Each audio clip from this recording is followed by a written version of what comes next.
Oh, why, hello there. Top of the morning to you.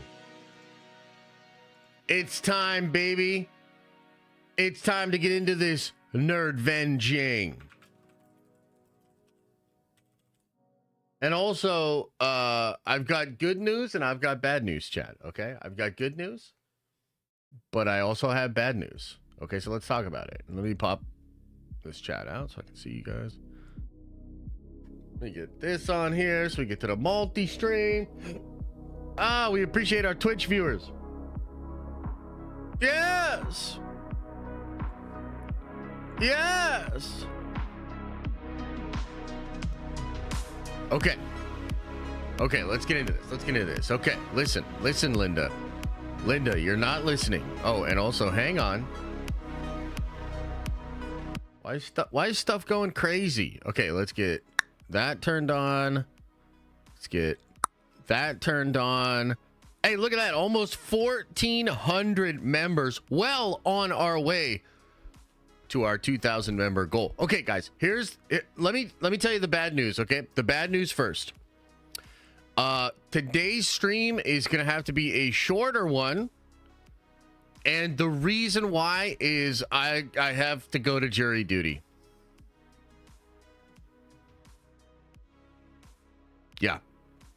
Yeah, I know. It's super lame.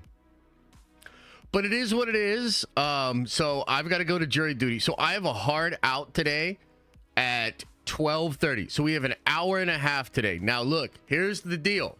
Den of juries, I know. So here's the deal.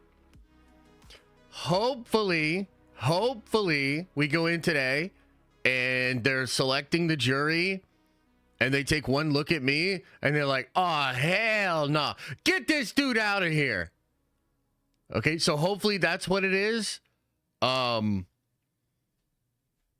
see what happens, we'll see what happens. And, I don't know what to expect. I've actually never done jury duty before. Wear a Trump hat. Yeah. Dude, you know what's funny? That reminds me of that episode of Curb Your Enthusiasm where Larry realizes if he wears the Trump hat, more people leave him alone. And so he just keeps putting on the hat to get out of social. Anyway, yeah, so today's stream, just an hour and a half. So we got to kind of get right into it today. And I'll try to get through the breakdown of Hot D rather quickly. There's a couple of things I want to talk about, like Bleach. Like, dude, holy shit. Bleach? Do we have any Bleach fans in the chat? Because I want to talk about that a little bit. And then there's a Batman Ashcan comic that I want to talk about. It's so cool, man. Just like Marvel is doing an Ultimates launch, it seems like DC is doing like an Ultimates thing too. And I think this is the Batman from the Ultimates. And I'm excited. I want to talk about that at least briefly. I gotta talk about that because it's so cool. And I've watched DC fans react to it in a really funny way. So that's kind of cool. And then there's some Deadpool updates. Now, I will say, I've got 2 or 3 Deadpool videos that are being worked on right now. And one of them is going to drop today. I believe it will be the one that's going to go over the 40 minutes of footage because there's been, this 40 minutes of footage. They keep going around doing like a world tour where they're getting updates about it. And most recently, somebody gave really detailed explanations of what is in the footage. So there's a couple of reveals that I want to talk about. It's pretty spoilery, so I put it in a video. That should be dropping to you guys sometime today. It just depends on how long I am at the courthouse. I don't know what to expect. I don't know. The paper said no shorts and no tank tops, so I'm going in with like cutoffs with like the back part of my butt cheeks kind of hanging out and a tank top, and I'm hoping that no, I'm just kidding. I'm gonna be very respectful to all the courts and the judges and all of that sort of stuff. So yeah, that's kind of what we have going on today. But I think, ladies and gentlemen, we should get right into it. Oh, another thing. So on Saturday, I'm like, we should get right into it. Here's another distraction. On Saturday, we watched Morbius. Dude, guys, that was kind of fun. You know, now, unfortunately, we couldn't keep the VOD up for copyright issues, right? So we watched Morbius together on Twitch. It was really fun. Wow, that movie's terrible. But also, it was kind of fun to check out with you guys. So we're going to try to do some more stuff like that. I'm not really sure which one we'll watch next. But the thing that was cool was on Twitch, we can just watch.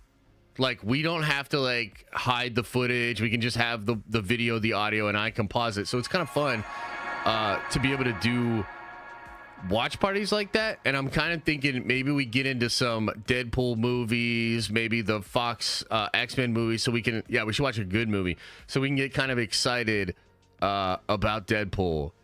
Just a little bit away from now. It's going to be a crazy month. Yeah, the pretty little stinky pinky. I'm also shocked that more people did not bring that line up. That particular line in the movie threw me for a loop. And there's a lot of stuff that was memed on in the movie. How come nobody memed on that part? Like, that part is very silly and very weird. Anyway, did you get your tickets already? Yeah, I've got tickets for the opening day, but I probably want to see it again that weekend. I have to figure out when, though, because it is Comic-Con weekend. So we'll see how that all works. And also, everybody smash the like button. What the hell? I know it's early on a Monday morning, but goddamn, guys, let's get in here and get this, like the video. Like it. Okay, let's get into this, man. Let's break down House of the Dragon episode 4. We finally got into the blood. Let me ask you guys this too, as you're getting in here. Give me your score for this episode out of 10. What did you guys think of episode 4 of House of the Dragon? What did you guys think? A 10, a 12, a 9.8, an 8, a 10? Yeah. 10, 9, 5, 10, 8, 10, 10, 8. Damn, 6? You didn't even watch it, bro. 9, 11, 10. Yeah, pretty high scores. Yeah, it was a fantastic episode. I don't think it's the best. You know, it's interesting.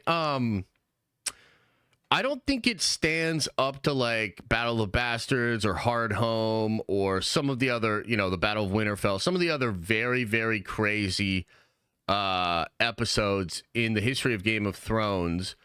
I don't think it quite reaches that level, mostly because the battle is really just the last part of this episode, and there's still like a lot of build, a lot of dialogue, and a lot of weird stuff that happens in the episode. But let's go through it. Let's talk about it. Now, the scene, or the whole episode begins with a scene with Daemon, and he's having another one of these dreams. This time he's in front of the Iron Throne. He's talking to Supergirl, you know, young version of Rhaenyra. Very interesting here. Some really cool stuff.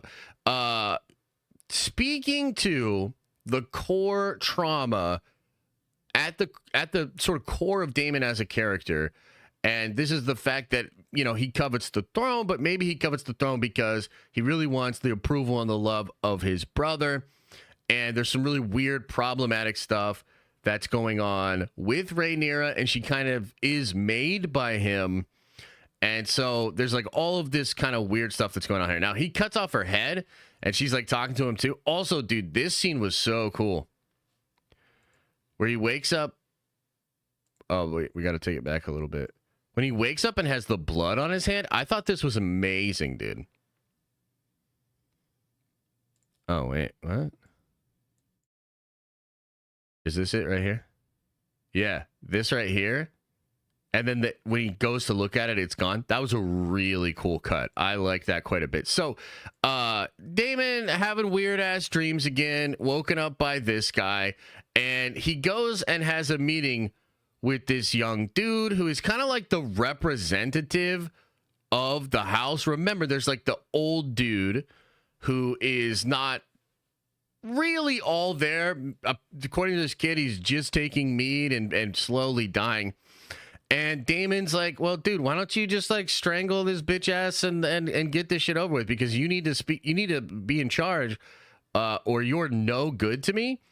And this seems kind of weird and fun. This guy's like, I love my grandpa. And he's like, no, you got to kill him.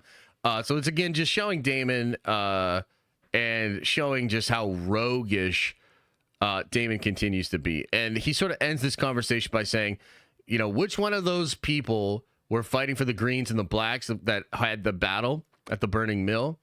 And he's like, yo, get me those dudes. I need men of action. Okay. Now we do cut to a scene here with Rhaenys, and she's going to see like Alan, and she basically speaks to the fact that she knows he is a bastard son of Corlys.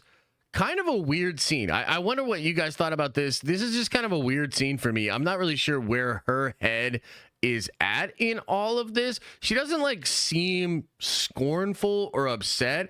She's, I think, a little bit disappointed in her husband because he's keeping this dude down, even though he should be held up. Perhaps that'll come into play later and be a part of maybe why Corlys starts to lift these people up and like give them dragons, you know, because I think they're dragon seed. Maybe that's what's going on there. But regardless, you know, a good scene. I'm just not sure exactly what to make of it. Her motivations in this episode are actually a little bit strange to me. And this includes all the way at the end when we get into the battle, right? Because it felt like there was a moment where she could have just walked away. And again, there's stuff that I just don't fully understand. There's two character decisions in this episode that make very little sense to me. So I want to figure that out. We can talk about it together. What do you guys think? What did you make of this scene? What did you guys make of it? Season is solid storytelling, not as crazy episode to episode as Game of Thrones, but amazing. Yeah. Interesting. Best episode. If he's not dead, I suspect an explanation. Oh yeah, you talking about Aegon? I don't watch the show for dragon fighting, says Trev. Well, good for you, Trev. The Tullys are named after Sesame Street characters. Oscar Elmo. Interesting. She knew. She's filled with love as a mother. Maybe. Yeah. Yeah, I think it's probably just foreshadowing of the fact that Corlys is going to lift them up and stuff like that. So, okay, so then we get this scene. This scene's wild, bro. So she's getting basically plan B made again. And this dude's like, just, goddamn, how much do I have to make this family the plan B potion? This is out of fucking control. And then she asks him, do you think the Viserys really wanted Aegon as king? And this dude gives her a look like, bitch, don't ask me that shit. Like, I cannot answer you truthfully. And he says the most honest thing that I think he can say, which is like, I have no idea. He didn't tell me. I'm out. See you, bitch. Okay, and then she takes, you know, the plan B, which obviously she had a baby with Sir Criston Cole. Okay, so this is not something she wants, not something she's really into. So she's doing the plan B here. And it just kind of shows that she's spiraling, living within the consequences of her bad decisions, but not really, right? I mean, the whole thing with the nobles here is that I think they are exerting a level of control over their lives that the small folk do not have access to, do not have the ability to do, right? So this is just another scene like that. I also think it's kind of weird to have this happening while there are babies being killed, sons being killed. You know, it's just a really interesting juxtaposition. Powder says with a 20 spot, appreciate you, brother, says, been a minute, Josh. I, in fact, smashed like Nerd Vengeance for life. Unite. Okay, so number one, I'm from Saskatoon, Saskatchewan, Canada. That's right, Josh. You can't pronounce it. You're an American. Okay, well, let me know how I did. Two, congrats on number 2, kiddo. Thank you so much, man. Yeah, we're excited. we're excited. We're building up our house so that when the world collapses and we inevitably get into a Game of Thrones-esque conflict in the real world, House Lucas will have a lot of numbers, right? So these are future soldiers in the war. You know, we're coming for your bitch asses up in Canada too. But I appreciate the 20. Okay. So yeah, she bad, no good. Now we go over to the Black Council and they're all being grumpy again. And you know what else is like weird about this, man? Is like the show is kind of weird and layered because I think on one level it's trying to present this idea that like the men are wrong and that the men are a part of the problem, but it's actually a little bit more layered than that. Because technically speaking, if they would have just listened to these dudes, they'd probably be in a way better situation. And also, it's wild that Rhaenys and Rhaenyra don't see Cole's plan and don't understand the trap, right? So it's like everybody's fucking incompetent. But I also kind of feel like, dude, that is a huge L for them not to realize what this probably is. And the decision to just send her seems so silly. So it's like, I don't know. I feel like it's a complicated situation, but basically their wheels are spinning, dude. Like their wheels are spinning. And I don't know that anybody has a true grasp on how to handle this situation or where to go from here. Now Corlys comes into the room and kind of establishes a little bit of order here, saying that they got to wait for the queen because again, she went kind of incognito to go meet with Allison and realize just like how dumb Allison is and how much she fucked up. Now, we cut to Cole here. This scene's actually pretty cool, right? We cut back to Cole and they're going throughout the Riverlands, I think around Rook's Rest, and they're grabbing up people and basically being like, yo, you got to bend the knee for Aegon or we're going to cut you up. And this dude was so freaking defiant. This dude was awesome, man. And he's speaking, I think, for a lot of the audience. When we're like, yo, Cole, you ain't shit. You got no honor. You don't deserve to wear none of that shit. Fuck you. And then he cuts his head off. So pretty cool scene. Pretty interesting. Now, we get back in. And this was really compelling stuff, too. Powder. Hey, thanks for another 10. My man says you get an extra 10 for doing well. It's okay to hate Canada, bro. We hate Canada too. Yeah. Well, I mean, you guys got like low-key Dr. Doom up there with Trudeau. So good luck with that. Yeah, let's just keep it moving. But hey, much love. Dude, Canada, I'm sure it's fine. It's done some cool stuff. Poutine is not bad. But you are in an authoritarian state. Okay, anyway. So we get to this scene here, and we realize that Kristen Cole and Aemond are making plans without the king. Oh, shit. And he's real fucking mad about it. And then, dude, tell me this was not an incredible scene.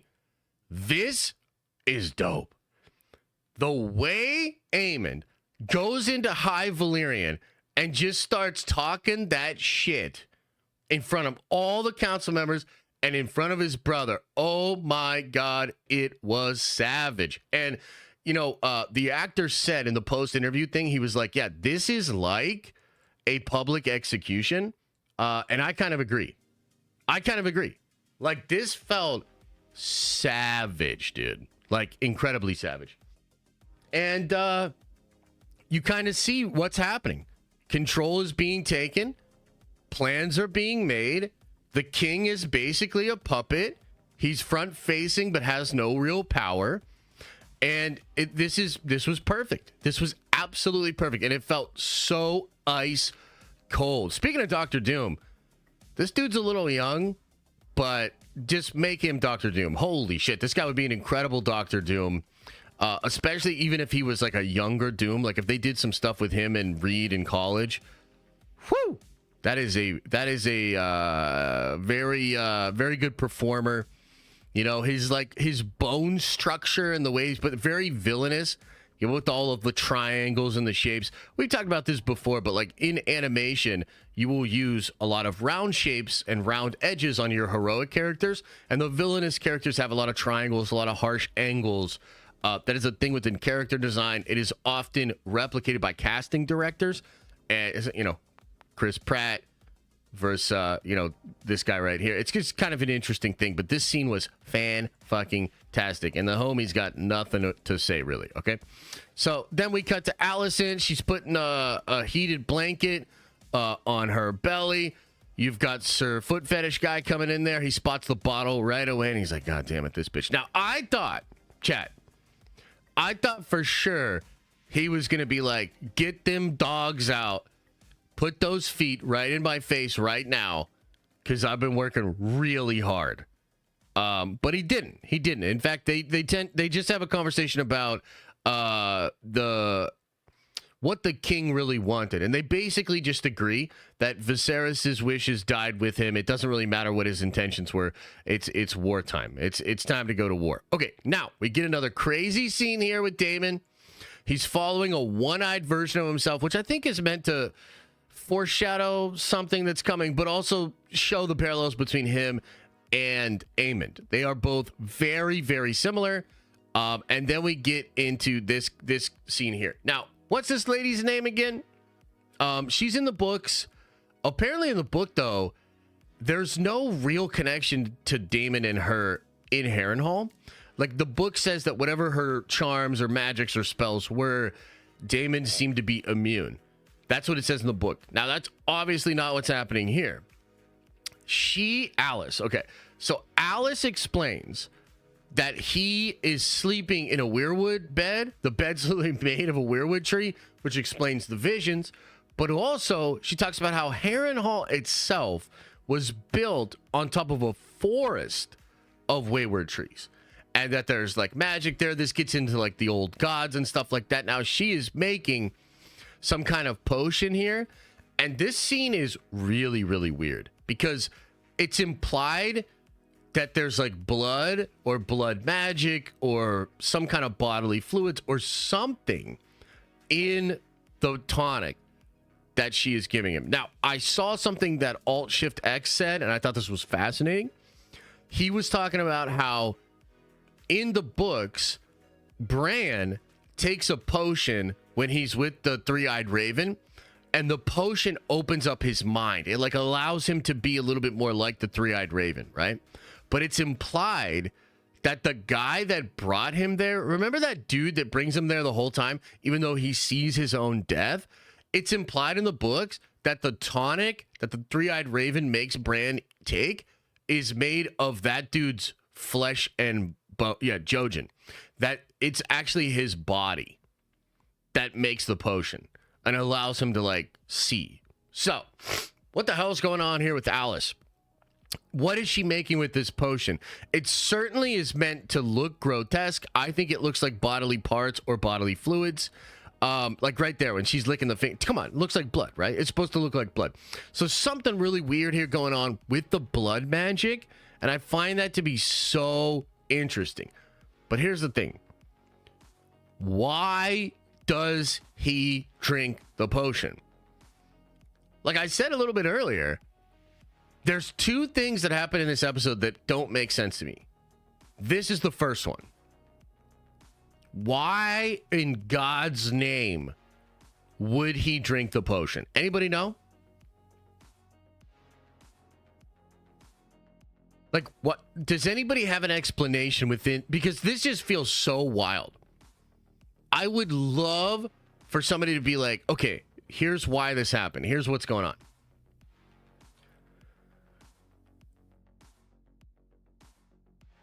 He's on his wit's end from lack of sleeping, also arrogant.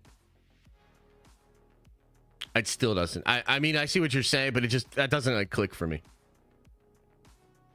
Didn't want to get called a pussy? I mean, I guess. He's intrigued by her, a weakness towards women. Yeah. Yeah, I suppose so. Yeah, exactly. That's a great point that effing Ernie says. Dude wouldn't even eat the old bro because of the possibility of poison, but pounds the potion. He wants the fuck. I mean, that's fair. She made him with her power, I suppose. It's just interesting. Like, is he already gone? Like, is he already losing his mind? I guess he kind of is. Is this something to do with the dragon dreams? Is it just the Waywards? Is it the old gods? Like, there's so much operating here that I'm curious about. But at the end of the day, he takes the potion. You know what I mean? Not really sure why, but he takes the potion.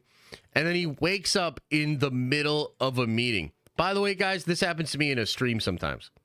Sometimes I wake up in the middle of the stream. And I'll be like, what the fuck are we talking about right now? I look down at chat and you guys are being all rowdy about this, that, second, and the third. And then I got to like figure out what we're actually talking about and try to make sense of it in the moment here. So this guy's here. Remember he was a kid and he was trying to tap that with Allison? Remember he comes to the castle. This was like in season 1. And he's like, I may be young, but I could tap that. No Diddy. Weird. Okay, moving right on. So he has a meeting here. They're getting the band together. Okay, and then we cut to Aegon. Now, Aegon, he's having an identity crisis. He's like, dude, you all are boring. He gets up and leaves. They keep having the meeting without him. He goes to see his mom. And he's like, Mom, they don't like me. He goes to pour the wine. It's all gone because she's been wasted. She's fucking over it. She's like, you're a little dumb bitch. And you don't know shit about the world. Fuck you, son, basically. Okay. And then he kind of loses it. Now we cut to the actual battle here as they start to enclose around the castle. All of a sudden, Rhaenyra pops back up. She was like, I went to go see Allison. Everybody correctly tells her that was so dumb. You're dumb. And this was stupid. So I'm glad that the show and all of her advisors agreed that her plan was stupid. We wasted time last episode. That was dumb. So everybody's like, you're really dumb, but whatever. You're still the queen. What's up? What are we doing? And this is where they're talking about Sir Criston going to Rook's Rest. And again, I cannot believe that they don't figure out that something has to be going on. Like, it cannot just be the case that he's trying to take Rook's Rest. And if he is just trying to take Rook's Rest, who cares? Essentially. So I don't understand how they don't see that there has to be some kind of plan, scheme, or trap here. And they end up just being like, okay, we'll send one of the dragons. They argue about which dragon it's going to be. It ends up being Rhaenys. She's like, now I'll go. And again, I don't really understand it. Like, I don't get why that's the move. Now, we cut back to Aegon. Aegon is acting like a cat. Elisa pointed this out. It's all explained. Watch any Nerd or Rock video. What the fuck does that mean? Explain it to me in chat. I'm not going to go watch a bunch of videos. What are you talking about? So, Aegon is back here and he's acting like a cat, which I agree with people that pointed this out. Elisa pointed this out.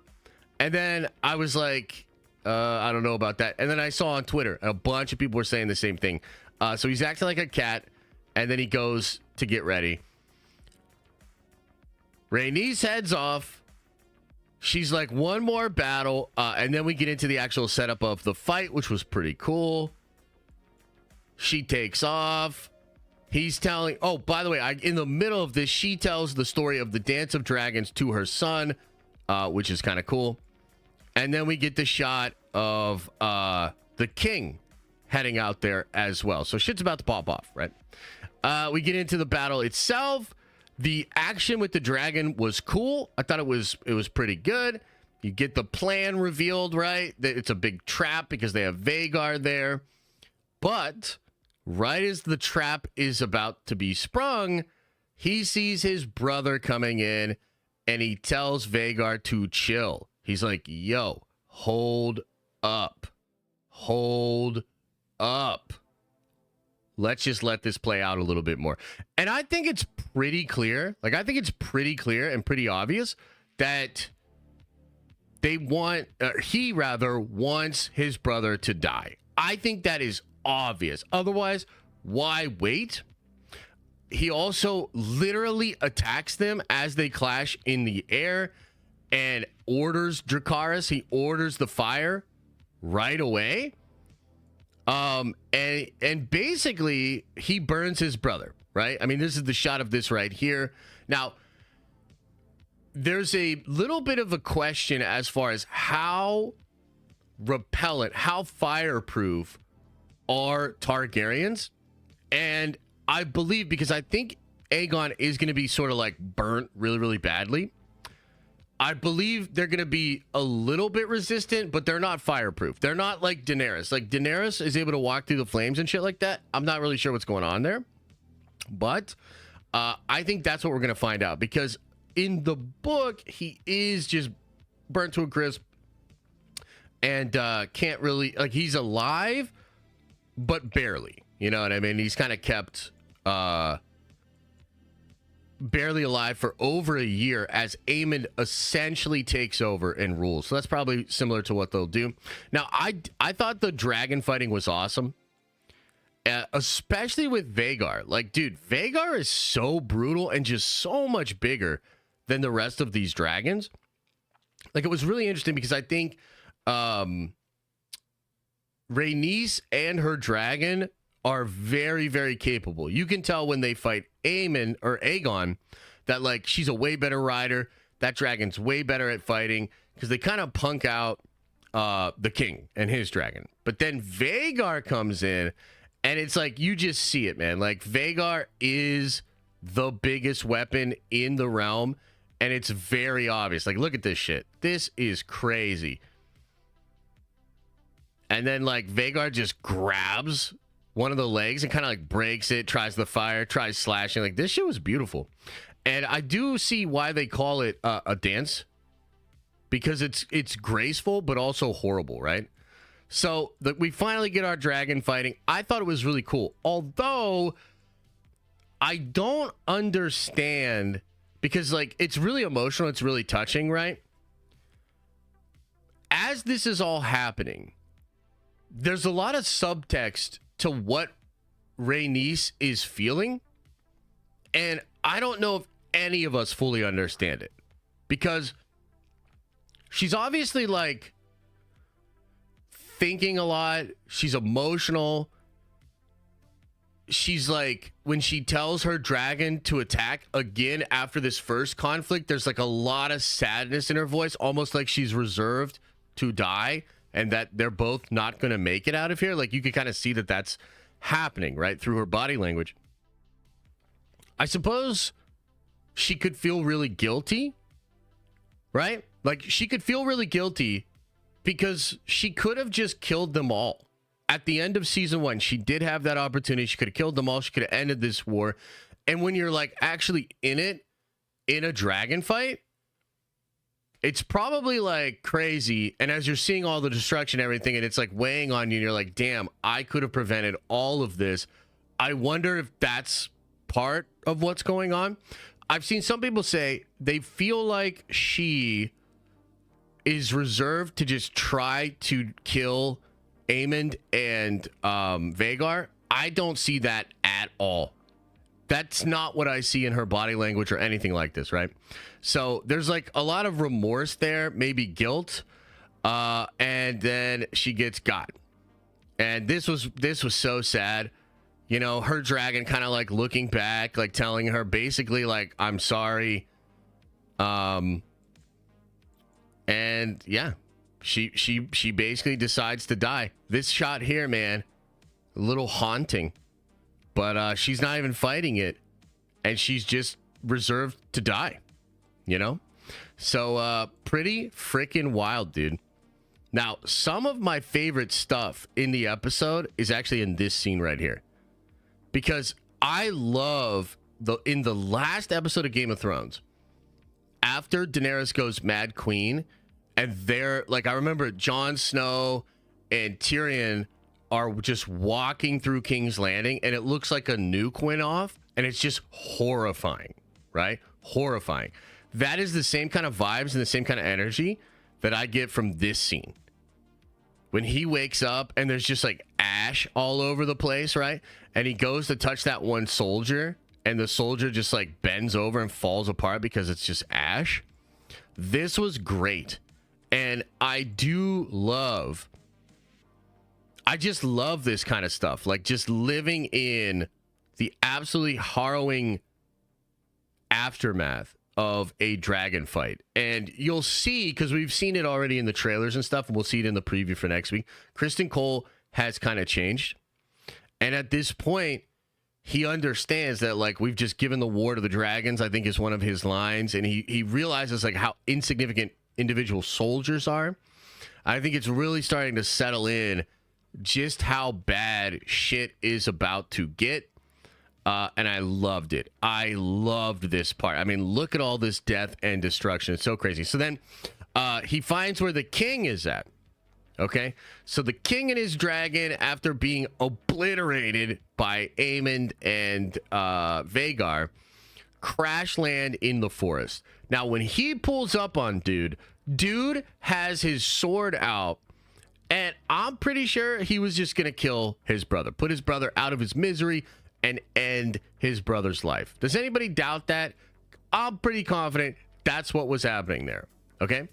So he's about to kill him. Cole's like in shock, but Cole's like, no, don't do it.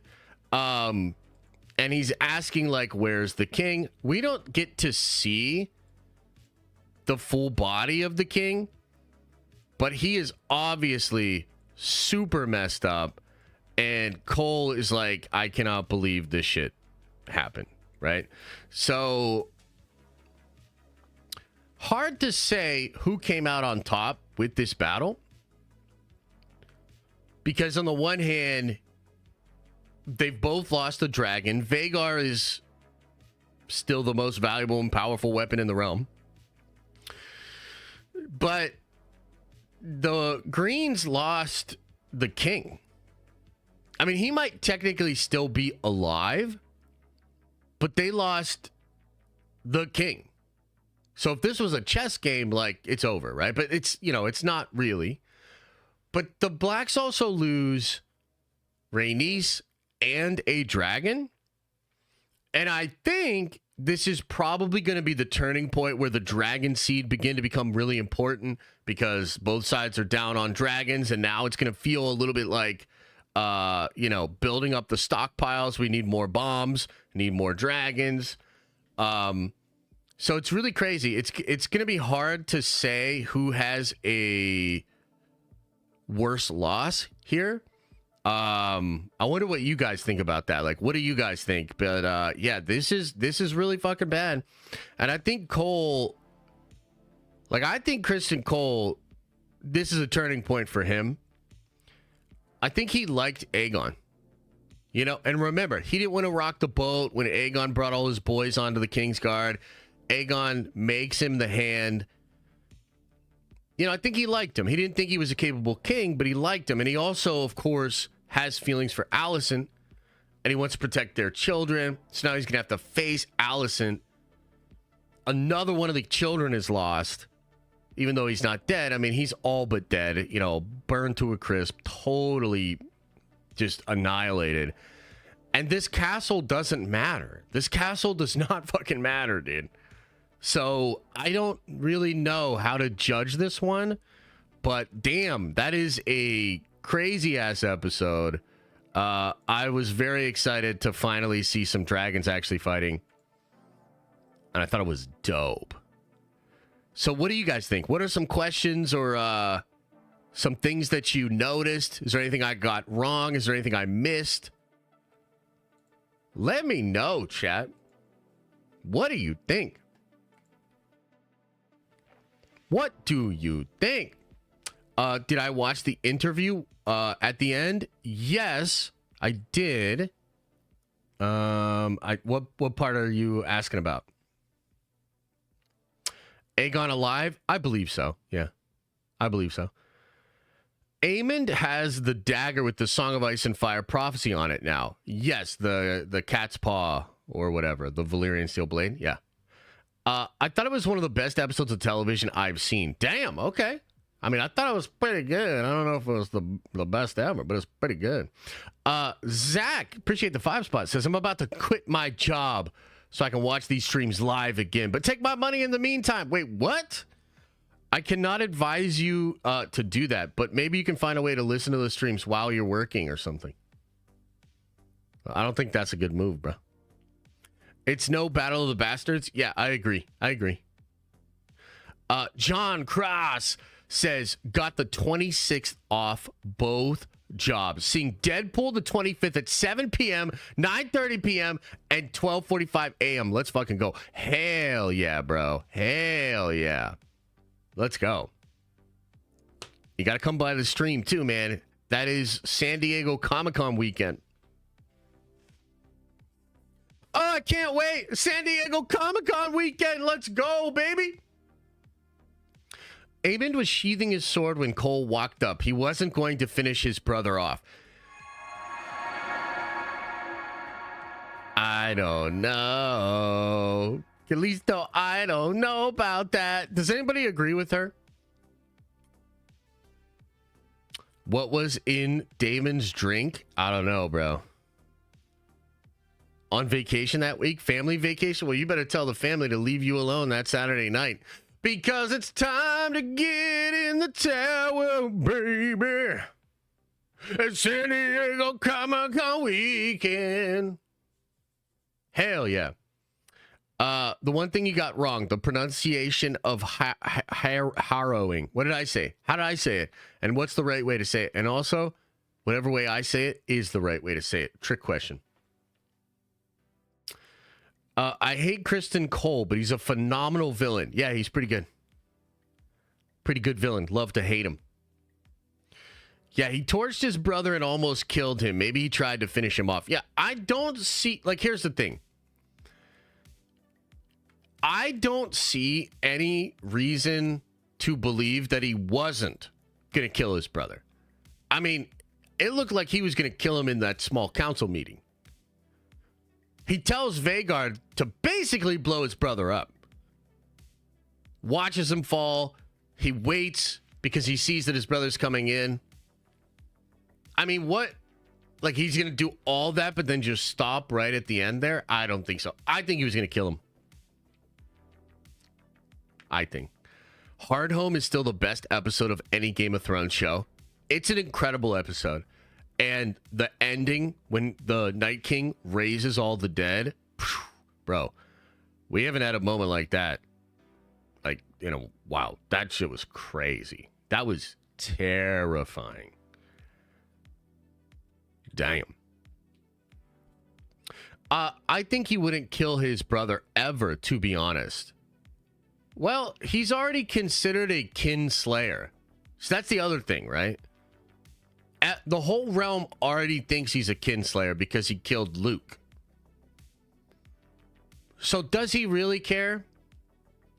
I don't know. I just don't know.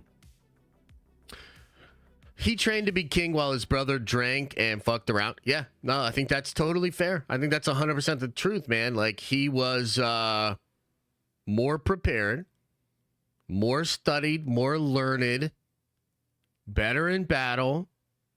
He's a lot like Daemon, right? Daemon watched Viserys become king, take the throne, do all this stuff. And the whole time, Daemon felt like he was the better man. He could have had more accomplishments, all that sort of stuff, right?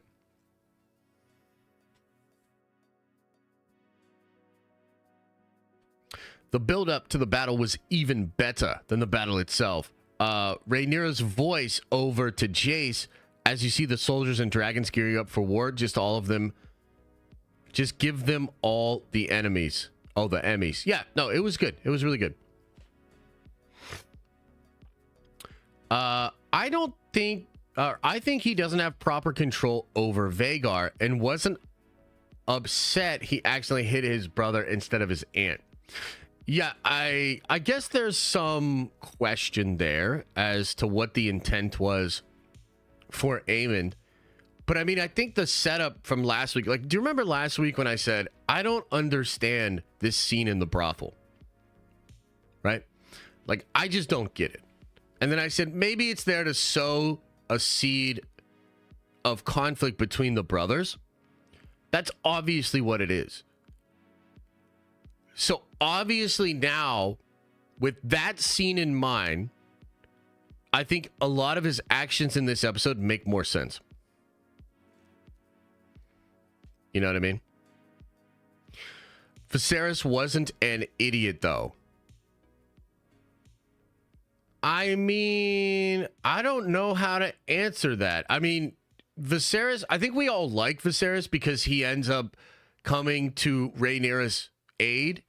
But I don't know, bro. You could argue Viserys was an idiot. You could also argue that Viserys... I mean, think about this, dude. Daemon could be right. And when I mean Daemon could be right that Viserys made Rhaenyra his heir only to spite Daemon. I literally believe that could be the case. I don't think Viserys was this like great dude. I think there were some things he did, and he comes to stand up for his daughter, and we love him, and that scene's awesome. Paddy Constantine was great, but like, let's be real. I don't think Viserys was like this incredible king. I don't know that I would say he was an idiot, but I mean, I don't know, bro. I don't think it's that simple. I think Daemon could be right. I think Viserys could be a weak king. I think Viserys probably made Rhaenyra heir to spite Daemon and to shut that shit down. Viserys also allows Alicent to sort of start to take control of the kingdom and seed those conflicts as well. You know what I mean? So like, I don't think Viserys is the good guy necessarily. I just think we'd like Paddy. That's kind of my feelings on it. The dragons and the rider have a special connection. They feed off their emotions and thoughts. So even if he was aiming for Rhaenyra or Rhaenys, the dragon hit his brother probably because of the underlying feeling. Ooh, perhaps. Perhaps, yes. Perhaps, yes. Viserys maintained peace but allowed for war after his death. Yeah, I mean, that's undeniable, right? Can you skip to the MCU stuff, bro? Yeah, we're going to get there. We're going to get there. What time is it? What time is it? Okay, we got like 40 minutes. Okay, let's get into some of this MCU business here. Anything else you guys want to talk about with regards to House of the Dragon before we move on? Anybody? Anybody? Bueller.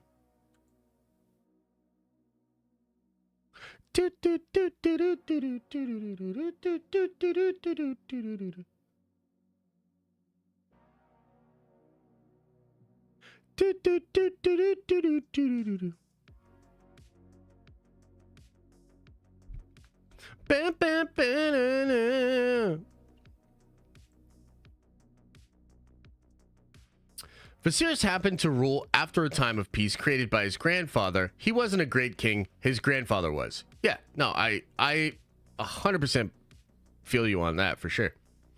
Yeah, boy, Hot D last time was really dope. Howdy, y'all. What I miss? Oh, we just broke the episode down. Who's this guy telling you how to run your show? I mean, you know, that's like all of you. All of you got an opinion about it. The show is a lot more fleshed out than the books. Do you think they will take the story further like they did with The Hobbit? Yeah, I mean, there's a lot of stuff they're changing already. And a lot of stuff they're going to expand on already, right? So, like, in the book, there is no Vhagar waiting. There is no Aemond plotting. They just all go into a conflict, and it's just Aemond and Vhagar that get out. That's it. So the show adds this layer, which again is probably why the scene in the brothel last week, and they're kind of like building up that kind of stuff. So that's what it is, I think. Yeah. So you have to go pee in a cup. You're not at home, so you don't report, and you're not gonna warrant more bias. Wait, what the fuck? The popcorn monger? I don't know what you're on, bro. I don't know what you're on. But speaking of stuff that you're on, I had a random craving this morning. Okay, some of you guys probably saw this on Twitter already. Okay, and so I don't know what's going on, but I have a random craving for Mountain Dew. Right? Like this doesn't happen to me, man. I don't like get cravings for soda. When I was drinking all the Coke cans that you guys forced me to buy, there were a couple moments where I was like, damn, dude, Coke's actually pretty good. And then I kind of got a little bit into a habitual Coke drinking, right? Hey, Rayumbo! I appreciate you, man. I appreciate you. I'm going to get into that. I appreciate the 5 on that because I wanted to talk about this, and now I can push the MCU talk a little bit more, and we're going to get into some Batman talk, baby. Woo! Hell yeah. Okay, but anyway, listen to me. So for literally no reason whatsoever, this morning, I'm like, dude, I want a Mountain Dew. I want a Mountain Dew, dude. And like I could feel the taste of a Mountain Dew. And like I don't drink soda, guys. It's part of being pregnant. Yeah, true. So there's something going on. I don't know exactly what it is. But like after I get out of the courthouse today, I'm going to go get a Mountain Dew. I'm going to get a Mountain Dew, probably a bottle, maybe a can. And I'm going to... That's the bubbles. And I'm going to...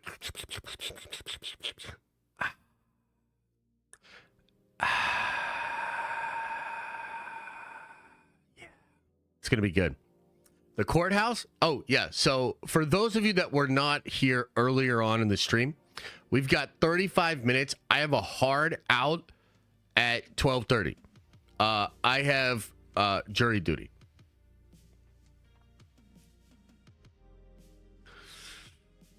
So I got to go in there and I got to be like, oh, hello, my name is Josh.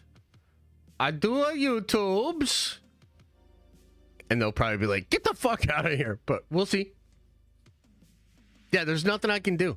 There's nothing I can do. I got to do it. You know, I tried to get out of it. And the last time they got me, I did get out of it. Last time, and this is not even cap, bro. This is actually 100% true.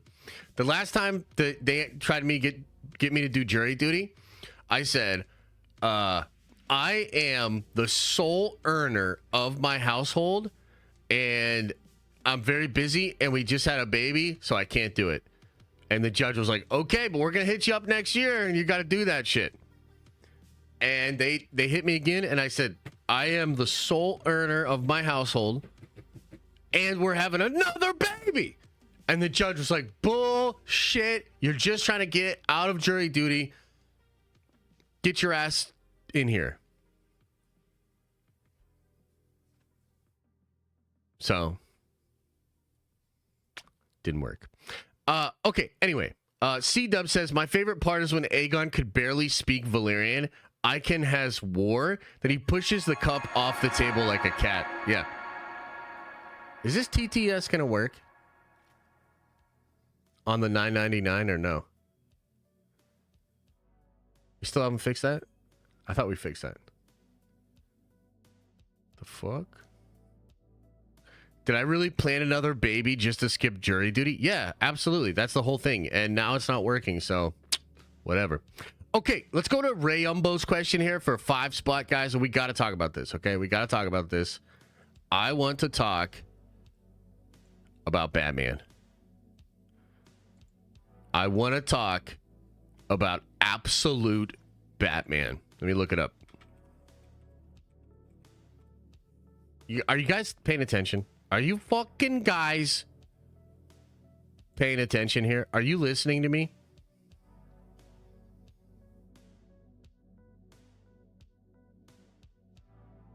Is this a good picture of it here? Hang on. Open image in a new tab.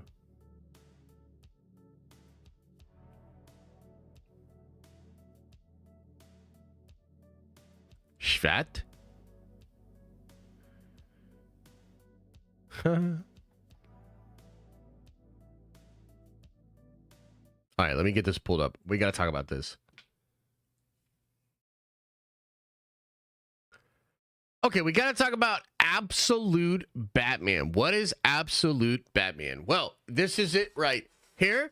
And look at this, man. I will show you the full image here. Oh, that's the article there. So that is the full image of what is being teased as a Batman ash can.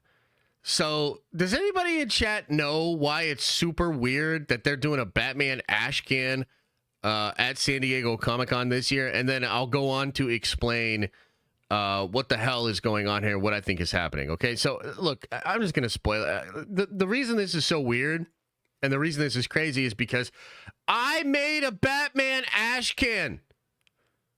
Yeah. Earlier this year, I made a 10-page Batman story. I built it as a black and white ash can. And on top of that, I had a chunky boy. I had a chunky version of Batman in my ash can that I did earlier. Okay, anyway, let's talk about this, though. What is this? What's going on? Well, right now, Marvel Comics has been publishing an Ultimates universe. Yeah, it's in my script. They stole my script, right? That's in my script. So right now, Marvel is making an Ultimates universe, okay? So what is the Ultimates universe? The Ultimates universe is a separate universe from the main Marvel continuity. And there was an Ultimates universe in the past. It got destroyed, although I think technically it is still around in some way, shape, or form. But regardless of that, this new Ultimates universe is basically, what the fuck? Get the biggest fly I've ever seen in my life. This Ultimates universe is a great thing for new Marvel fans to jump on because there's no continuity. It's its own sort of fresh start. And the thing about the Ultimates universe is it has proven to be very successful for Marvel Studios. I don't think all the books are crushing it, but Ultimate Spider-Man out of that particular run is a massive seller. I think the Ultimates book itself has done really well. Black Panther and X-Men, but a lot of the stuff in the Ultimates universe is doing well. Okay, so DC, right? The distinguished competition of Marvel Comics. They have always done this thing where they kind of steal each other's ideas. It's just, there's a long history of them both stealing each other's ideas. And we had heard for some time, and by we, I mean comic book people that follow the comic books in the news, that DC was doing their own Ultimates universe. I believe this is the Ultimate Batman, or what they're calling Absolute Batman, and they just have this cover and they just have this ash can, which is supposed to promote and sort of hype fans up at San Diego Comic-Con. So first thing, chat. We got an Agatha trailer. We'll touch that in just a second. We'll touch the Agatha trailer in just a second. No Diddy. Now, first question. Which one of you is going to secure me a copy of this Ashcan comic? Because I need it. So one of you has to get this for me. Thank you ahead of time. I really, really appreciate it. But the other thing is I watched the DC fandom just with this picture here. I watched the DC fandom have kind of a bad reaction to this Batman. And if you even look at this Reddit post here, they have it here in the Bleeding Cool article. So, this guy's saying it's okay. This guy's like absolute bat chungus, but with such a tiny head. The 90s are back in vogue right now. That's Rectangle Man.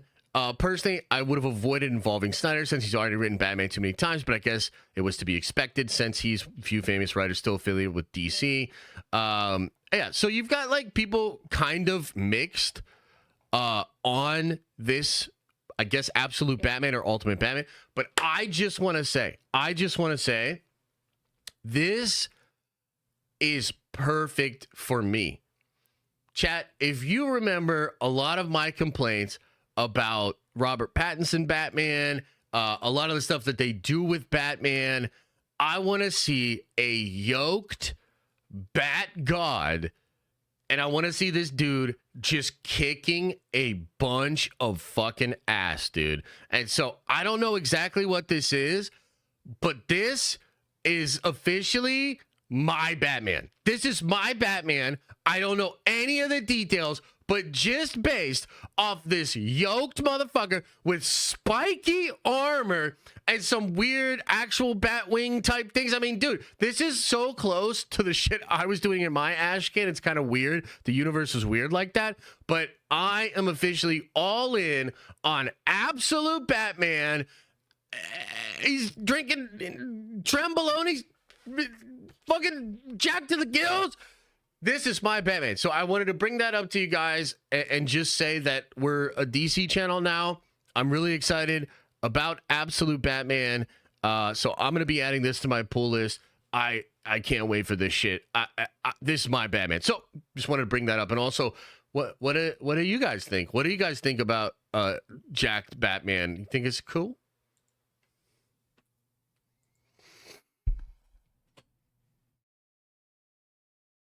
Do you think it's cool? Batman would take steroids? Absolutely. Rossi says, don't care? What? Read your super chat? Okay, I will.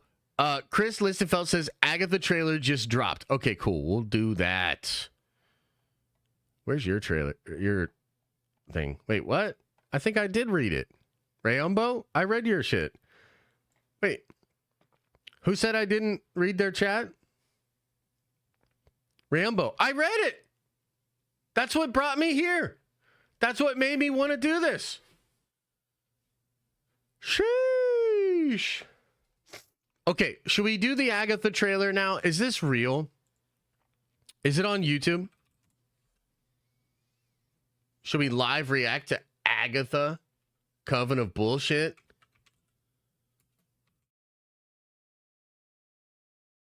Oh, man. Should we do this? 5 minutes ago. Marvel Television. All right, it's 2 minutes. Hang on. Hang on. Oh, boy.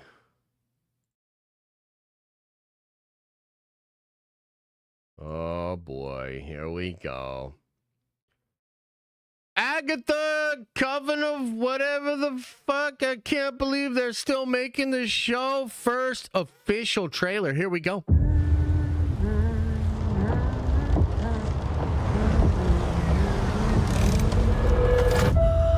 Another beautiful day. Surprised to see you out here, Detective. Jane Doe. Found her down here by the water. Cause? Blunt force trauma. What happened to you? I have a lead in the case, but can't shake this feeling I'm seeing it wrong. What? Is this really how you see yourself? That witch is gone, leaving you trapped in her distorted spell. Claw your way out.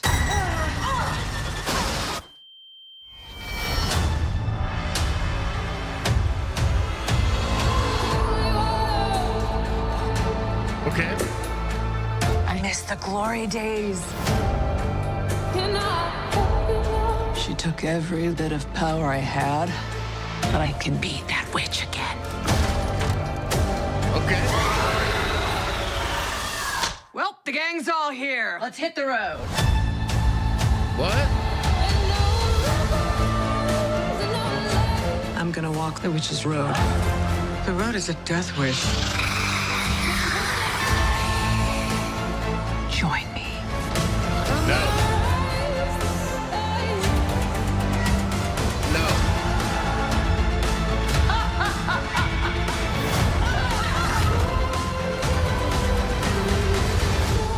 What witch in her right mind would join Agatha Harkness's coven? Not looking for right-minded witches, as it happens.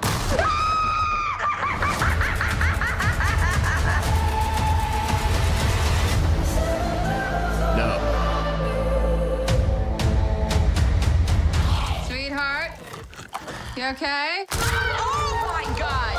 Whoa!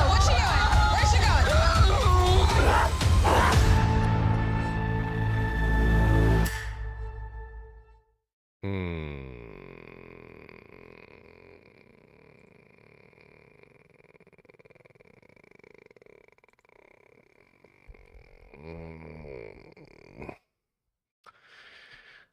should have canceled this show. That looks horrible. And that's the best that it'll ever look. That is all of the best shots, the best dialogue, the best possible just like idea of what the story is, the motivation, all this sort of stuff. That's the best they've got. This is the best shit they have. And I think it looks stupid as fuck. But hey, you know what? Maybe some people will like it. This will probably be the first show I completely skip from Marvel Studios, and nothing in this trailer, literally zero, not a frame, not a note, not a decibel, nothing in this trailer made me want to watch this, made me open to watching it. I do not give a literal fuck about this show. Fuck this show. And also, too, let me say this. Yeah, Bill J. That's exactly what I said. And here's the other thing. This show is so not worth a goddamn thing that we have San Diego Comic-Con later this month. You've got D23 a couple of months after that. This show is so bad that they are putting out the trailer before any of that happens so that they don't feel bad about completely ignoring this show when they go on to do these amazing presentations that are going to try to get Marvel fans excited. They should still cancel it. I still think maybe there's enough pushback just from this trailer and it looking completely unremarkable that they will cancel the show. My God, I think it looks absolutely horrible. But that's just my take. That's just one man's take. That's one man's take. Fuck this show. What do you guys think? Hey, chat, what do you guys think? Am I crazy? Y'all loving Agatha? Feeling real good about it? Agatha? You know what, too? I wish I was a little bit better in moments like this at like not being so toxic, right? It's a little toxic, right? I wish I could have a better, more reasoned response, and I'd be like, well, it doesn't look like it's for me, chat, but there were actions, there was dialogue, music, and characters, and so I'm sure some people will put it on and watch it on the TV. As for me, it's going to be a pass. You know, we need a like respectful way to talk about these sort of things. But I think part of the reason that I do get, you know, sort of talks about it is like I really care. So I really care about Marvel and the brand and the fandom. And at the end of the day, Agatha can exist. It can be fine on its own and it can be its own thing. But it feels so different and so much of a different sort of value proposition than a lot of the other Marvel stuff. Like if you're a fan out there, you really like this, you really like witches, or you really like, you know, maybe some of these actresses and all that sort of stuff. Good for you. And I hope you like it. You know what I mean? But for me as like just the kind of fan I am, no. Like, I want nothing to do with this. Nothing in here makes me excited in any way, shape, or form. And I would prefer that they cancel it. Because if they canceled it, I would feel like there's competence over there at Marvel. And they're like, yeah, like, this isn't going to fly. Now, I bet this show, a lot like Echo, has been crunched down and condensed down. Like it's probably 6 episodes, 5 episodes or something like that. And so it'll be really quick, right? 2 episode premiere, 4 weeks after that. Maybe they do 2 double up on it in the finale, and then you've got just a month, and then you can just kind of get past it. They probably should have just did what they did with Echo and just release it all at once. But yeah, no. It looks terrible. It looks terrible to me. Okay, so we've got literally 17 minutes left before I have my heart out. So let me go over some of these chats, and then I do want to talk about Deadpool. Holy shit. James R. says, I'll wait for the Aubrey Plaza clips only. Yeah, but you can just go watch Legion. Like, literally, just go watch Legion. She's incredible in that show. That show's a masterpiece. Just watch Legion. She's great in that show. Rossi says, you will watch at least one episode. Hashtag Elisa does life. Elisa says, y'all on something. I think the show looks good. I'm going to watch the shit out of it. Says, my fucking wife. So I don't know. I guess it'll be on in the house, so I'll probably hear some of it. I think it looks terrible, dude. I think it looks absolutely terrible. And now we're having a fight at the Lucas household. Can you believe it? Can you believe it? Yeah. Okay, anyways, can we get into some of this Deadpool stuff? Because we literally have about 10 minutes left. So I gotta talk about this Deadpool stuff. Okay, so crazy things going on with Deadpool. So they are showing, guys, 35 minutes, 40 minutes of the movie, and they've been showing it around, right? So they were showing some in Shanghai, they were showing some, I believe, in Thailand. And then they are showing it this week in Europe. So I think this week they're doing a thing in London. Now, here's the thing. Some really interesting things coming out from that footage specifically. I don't want to go into like super spoilers. I have a video coming out later today that goes into the spoilers and talks about some things, because there's a lot that now makes more sense, at least as far as how the movie's going to be set up, right? So the movie's going to be set up, and we have more of an understanding of what's going on with the anchor beings versus the people that are picked for the sacred timeline and the difference there, right? But one thing that is becoming sort of weirdly apparent is that the movie is going to be taking a lot of shots at Marvel and at Fox. And there's apparently a line in the trailer, right? Or a line in the movie where Deadpool is literally going to make fun of the multiverse. And he's going to say that, like, the multiverse is like a tired trope and the MCU is just a bunch of cameos and stuff like that. And I just wonder what chat thinks about that. Because I think it's kind of interesting. I have mixed feelings on it. Like, I'm okay laughing at ourselves, you know, but you guys know I've been a big defender of the multiverse, and yeah, so I don't know, like, I'm excited about the movie, but why are they making fun of the stuff that I like? Why are they making fun of the stuff that they're even doing in the movie? What's up with that? It's just a joke, bro. You don't say that, Quentin Glover. Oh, it's just a joke, bro. I mean, yeah, it's probably just a joke. You're right. So I am interested. I'm interested to see how, because there's one guy on Twitter, he described it, and again, I have a video that's breaking down everything that's in there. That's going to come out later. But this one dude on Twitter was describing it as, like, he felt like the movie was written by two people on Twitter. One person that hates Marvel and hates, like, what Marvel has become, and another person that loves it and is just like a huge fan.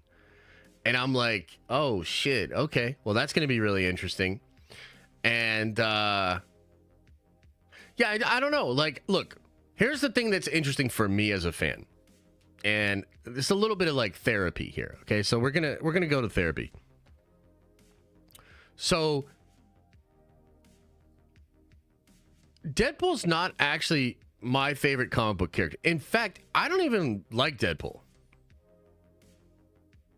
Like, in the comics, Deadpool's fine. I like him in small doses. Okay. But real talk, that's not even a character that I enjoy reading, and I don't even like that character being on teams that I like. So like when they brought Deadpool onto the Thunderbolts with Red Hulk, and I think Agent Venom was on that team too. It was crazy. Deadpool was like the worst part of that book, dude. Okay. And even the Deadpool movies, like, I like them, but I think a lot of you guys know I don't even love a lot of the irreverent stuff. So like The Boys is this season is just way too much for me. I think the show has lost the plot, and they're just it's just too much, right? And I'm a little bit worried.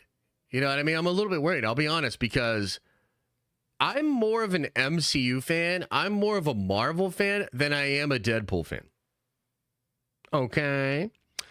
And I'm wondering, like, is this movie for me? Like, is this movie gonna literally be making fun? Like, are they gonna literally be like, yeah, you don't want to be like that fuck boy, the den of nerds or something in the movie? Like, how am I supposed to feel? How am I supposed to feel that now the most exciting Marvel movie, the only Marvel movie that's coming out this year? Oh my God, here comes fucking Adam. Listen to this shit. LOL. You've been covering this movie for so long, you're now turning on it. Now, I'm not turning on the movie. This happened the other week when I said that the fucking marketing wasn't that great, and then all of a sudden they started ramping up the marketing. Everybody in that stream was like, oh, Josh, you're turning on the movie. No, I'm not turning on the movie. Holy shit. I can't bring up concerns. Okay, let me just explain. Okay, 1 or 2 MCU jokes, I'll probably laugh. 3, 4, you know, I'll probably be like 5, 6, 7, 8. I'm gonna be sitting there like this. But then I will also be like, oh, an X-Men. And then if Deadpool proceeds to make fun of me for being excited that X-Men just popped up, I don't know what I'm gonna fucking do. Okay? So I'm very excited. I'm hyped for the movie, but I'm hearing some of this stuff and I'm just like, God damn it. Is this movie making fun of me? Is this movie going to do the She-Hulk thing? We're just going to make fun of us and then it's going to get mad that we're mad at it? You should rent a theater to watch by yourself. That's a great plan. I could do a live reaction too.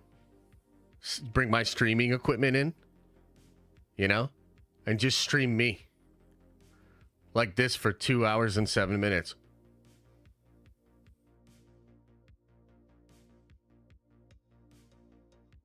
But anyway, look, it's probably fine. Okay, it's probably fine. It's probably fine. But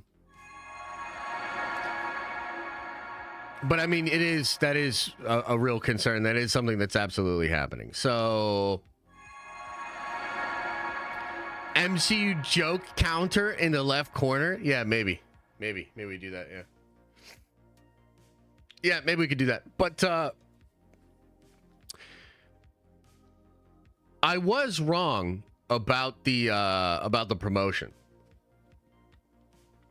I think this promotion, this idea of showing 30 to 40 minutes to all different groups of people like around the world, I think it's fantastic. It has generated conversation. And, you know, when the first thing happened, we did a video about it and it sort of sparked all this conversation. The more that people see it, it sparks conversation. I'm curious, is it all the same 30 to 40 minutes? Are they showing slightly different things to different groups and countries and stuff? Because there's weird stuff where, like, some people bring up the Hulk thing, some people don't. Some people were saying that you hear Lady Deadpool's voice, some people are saying you don't. And I'm like, oh man, that's so weird. But the thing that's fascinating is it's generating conversation. So now we're all trying to speculate and figure out what is in the 30 to 40 minutes. And we haven't even seen, like, there's so much the movie that we haven't seen. There's so much mystery still in the movie itself. And dude, like, I love seeing Hugh Jackman and Ryan Reynolds together. You know, the water fight thing that they did in I forget where that was, maybe in Thailand, seemed fascinating, seemed awesome. So I think this promotion is ramping up in a perfect way, and I always knew that it would. I told you guys not to worry about it, and that it was going to ramp up, and that it was freaking awesome. So I am excited, and I'm not turning on the movie. God. Joey Ebb says, I hope this is good. Wait, what? I hope this is good enough for these hater YouTubers. Deadpool looks in the camera. That's right. I'm talking to you, Josh Lucas. I know, right? I half expect some shit like that. How am I going to react? You know? Because we got over it with James Gunn, and now me and James Gunn are basically best friends. And we don't, I mean, like, you know, we don't really bring up negative stuff about Gunn, like the old jokes or the arbitration he did to try to get his co-writer's name off of the first Guardians and stuff like that. We don't talk about that, right? So we're good on that. Am I going to have a problem now with, like, Ryan Reynolds and Hugh Jackman?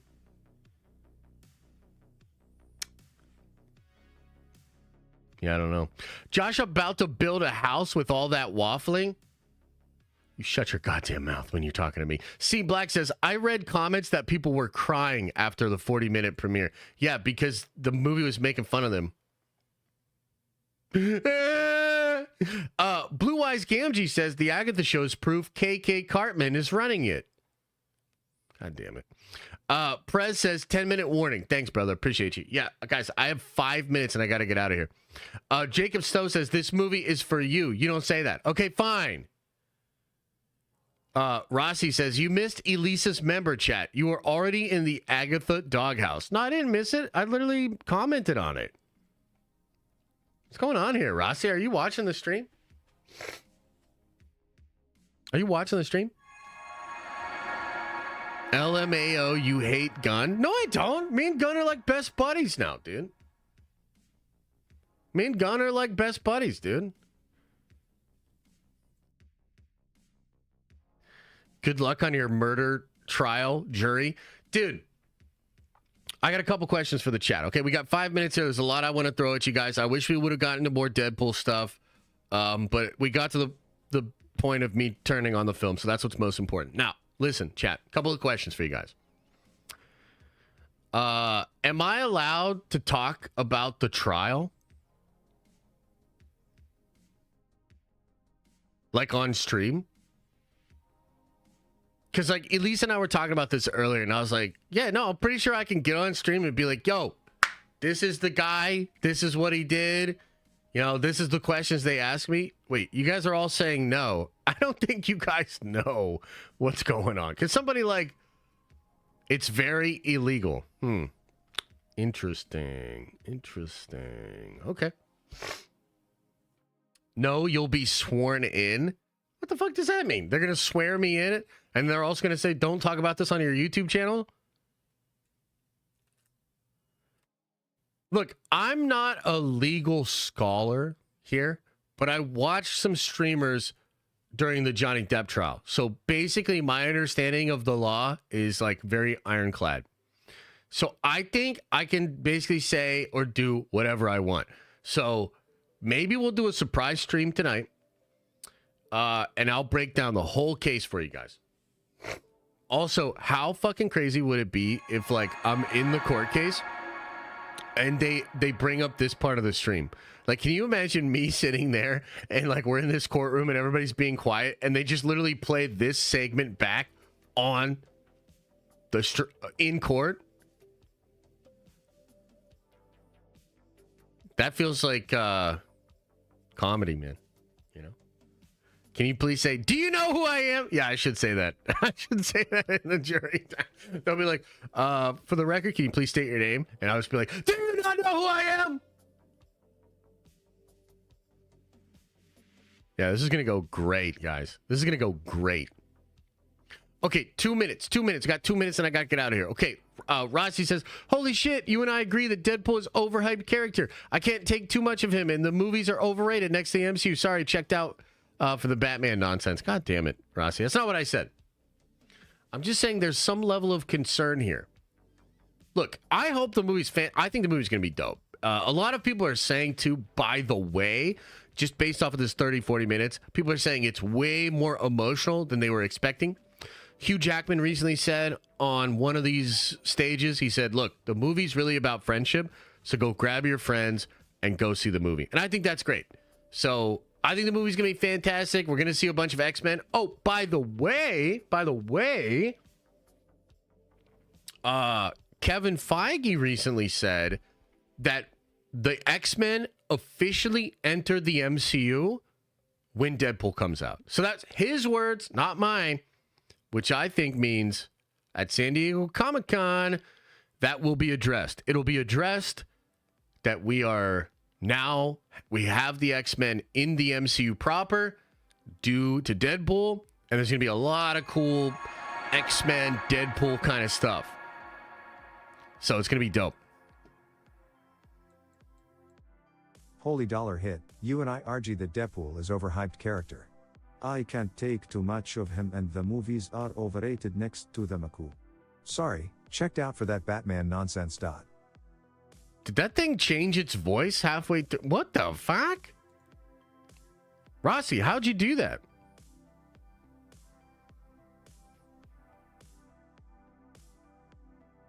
Did that thing changed its accent, didn't it? We got a little Dracula and then Midwestern kind of a thing. Holy shit. It didn't? Okay, now I actually do fear for my mental. What just happened? It didn't change? You should be more concerned about that Batman crap. What the fuck are you talking about, Justin? You don't like a jacked to the gills Batman with spikes on him? Come on, man. Are you kidding me? That's my Batman. That's my Batman now. Okay, guys, listen. I have to go to court. I appreciate you. I'm sorry about the shorter stream. We're gonna figure it out. Maybe because look, I don't know. I might be in court all week, but we will figure it out. Maybe we'll move some of the streams to the evening. We'll figure it out. So we got to figure out what's going on. I will keep you guys informed via the Twitter or the Discord. Either way, I'm gonna be streaming a shit ton this week. I'm excited. I'm feeling good. It's going to be a good week. So I got to get out of here. I appreciate you guys. What do I do with my hands when I'm in the court? If I just have my hands up like that, what do I do with my hands? I don't want to go to jail.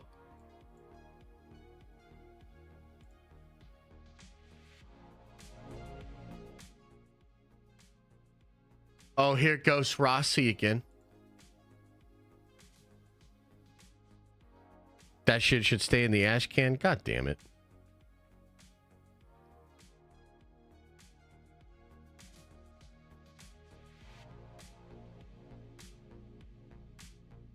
Oh, looks like it's broke. Sorry.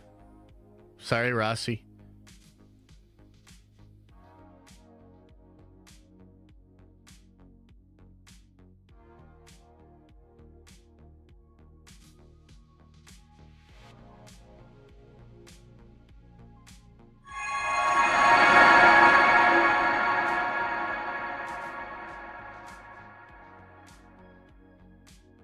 That dollar hit should stay in the ashcan.